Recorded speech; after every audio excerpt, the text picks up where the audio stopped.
İkinci Dünya Savaşı'ndan sonra hemen hemen dünyanın her bir tarafında sürekli maalesef Müslümanlar zulme uğramakta, katliamlarla karşı karşıya kalmakta. Ve İkinci Dünya Savaşı'ndan sonra neredeyse dünyanın en ucuz şeyi Müslüman kanı durumunda ve pozisyonda maalesef. Geçmiş yıllarda hep bunu gördük, işte yıllarca Afganistan'da gördük. Filistin'de görüyoruz, görmeye devam ediyoruz. Irak'ta, Sudan'da, Eritre'de, Moro'da, Yemen'de, daha önce Mısır'da ve nihayet işte bugün Arakan'da bütün dünya Müslümanların gündeminde. Bir zulüm, bir vahşet, bir insanlık trajedisi yaşanmakta. Fakat işin garip ve ilginç olanı şu, ya da korkutucu olanı şu,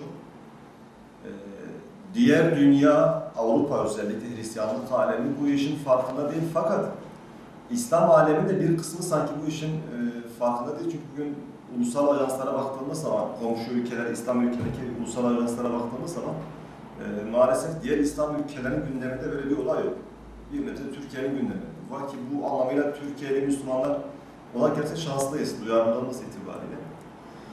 Şimdi Müslümanların bu zulme, soykırıma, trajedilere maruz kalmasının bize göre yegane sebebi, nedeni sahipsizlik ve birlik ve beraberliğin olmaması, dayanışmanın olmaması.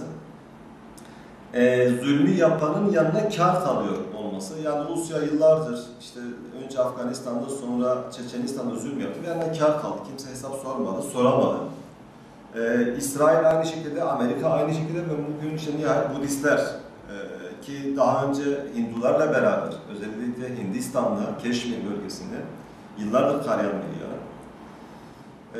Ve bu bence şunu yaparsa bize en güzel şey bu olur. Müslümanlar birlik, beraberlik, dayanışma, ortak bilinç, ortak mücadele, ortak dayanışma. Umuyoruz ve diliyoruz ki bu trajedi buna vesile olur.